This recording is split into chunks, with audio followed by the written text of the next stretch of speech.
दोस्तों, क्या एक सरकारी कर्मचारी की सैलरी से बेटे को अमेरिका में पढ़ाना संभव है?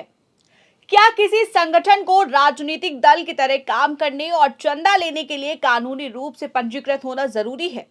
और आखिर वो शख्स कौन है जिसने इन दोनों सवालों को उठाकर एक नई बहस छेड़ दी है?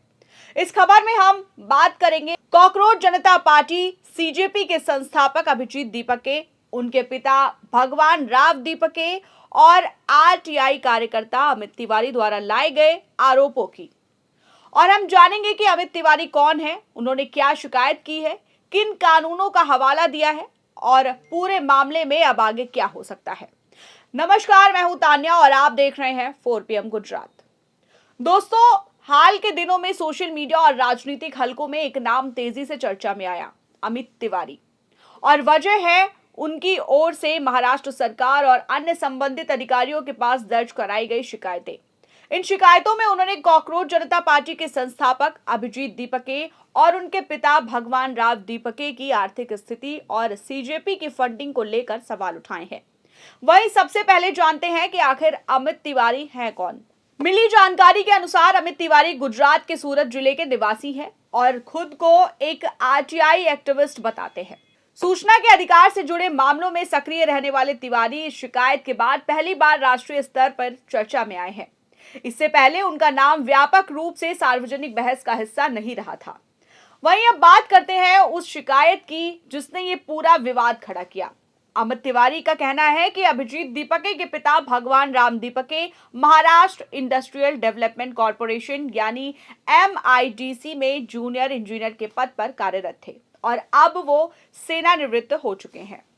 तिवारी का दावा है कि अगर एक जूनियर इंजीनियर की मासिक आय लगभग 60 से 65 हजार रुपए थी, तो ये जांच का विषय है कि उनके बेटे के अमेरिका में उच्च शिक्षा का खर्च किस प्रकार वहन किया गया। उनका कहना है कि इस पहलू की वित्तीय जांच होनी चाहिए ताकि स्पष्ट हो सके कि खर्च आय के ज्ञात स्रोतों से किया गया था या नहीं। तिवारी का कहना है कि उन्होंने महाराष्ट्र सरकार को लिखित शिकायत भेजी है और मांग किया है कि भगवान राम दीपके की आय, संपत्ति और वित्तीय लेन देन की जांच कराई जाए। उन्होंने ये भी कहा कि अगर जांच में आय से ज्यादा संपत्ति या किसी अन्य प्रकार की वित्तीय अनियमितता सामने आती है तो संबंधित कानूनों के तहत उचित कार्रवाई की जानी चाहिए। वहीं यहाँ ये स्पष्ट करना जरूरी है कि फिलहाल ये आरोप अमित तिवारी द्वारा लाए गए हैं। इन आरोपों की स्वतंत्र पुष्टि नहीं हुई है और किसी सरकारी एजेंसी ने अभी तक इन पर कोई अंतिम निष्कर्ष सार्वजनिक नहीं किया है। अब इस पूरे मामले का दूसरा पहलू भी उतना ही महत्वपूर्ण है। अमित तिवारी ने केवल भगवान राम दीपके की आर्थिक स्थिति पर ही सवाल नहीं उठाए, बल्कि कॉकरोच जनता पार्टी यानी सीजेपी के खिलाफ भी शिकायत दर्ज कराई है। तिवारी का आरोप है कि यह संगठन राजनीतिक दल की तरह कार्य कर रहा है और जनता से ज्यादा सहयोग या चंदा भी प्राप्त कर रहा है। उनका कहना है कि अगर कोई संगठन राजनीतिक गतिविधियां संचालित करता है और राजनीतिक दल की तरह काम करता है तो उसे कानून के तहत पंजीकृत होना चाहिए। जानकारी के मुताबिक अपनी शिकायत में उन्होंने representation of the people act 1951 की धारा 29A का उल्लेख किया है। तिवारी का कहना है कि इस प्रावधान के अनुसार अगर कोई संगठन राजनीतिक दल के रूप में कार्य करना चाहता है तो उसे चुनाव आयोग के समक्ष विधिवत पंजीकरण कराना चाहिए।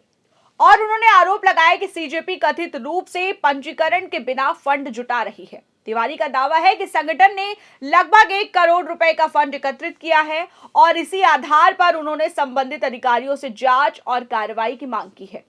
हालांकि इस संबंध में अभी तक किसी सक्षम प्राधिकारी की ओर से कोई आधिकारिक निष्कर्ष सामने नहीं आया है, इसलिए इन दावों को फिलहाल शिकायतकर्ता के आरोपों के रूप में ही देखा जाना चाहिए।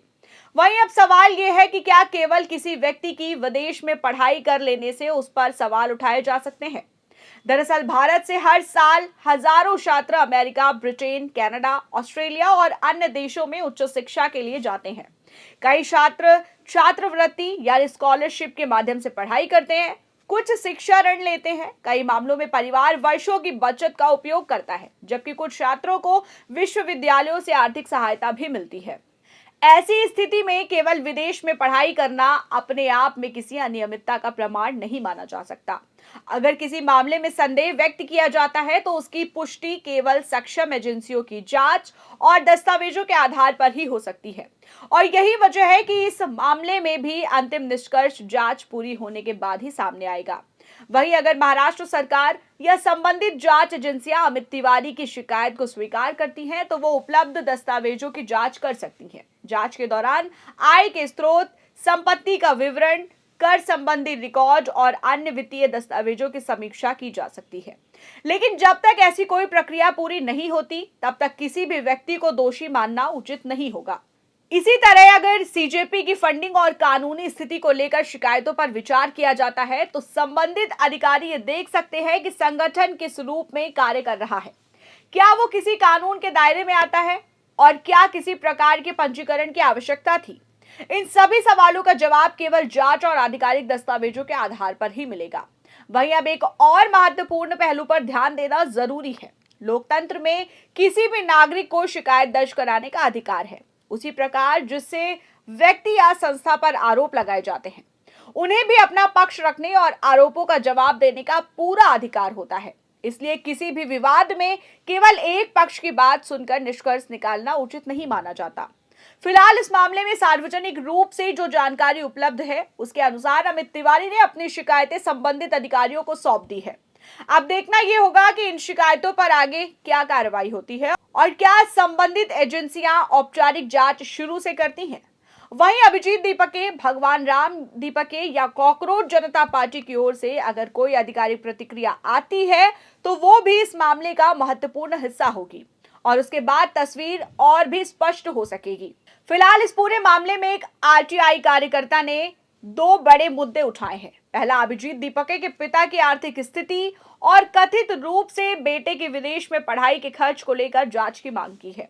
दूसरा, कॉकरोच जनता पार्टी की कथित फंडिंग और उसके कानूनी दर्जों को लेकर शिकायत। इन दोनों मामलों में अभी तक कोई अंतिम सरकारी निष्कर्ष सामने नहीं आया है, इसलिए सभी आरोप फिलहाल जांच की मांग और शिकायतों तक सीमित है।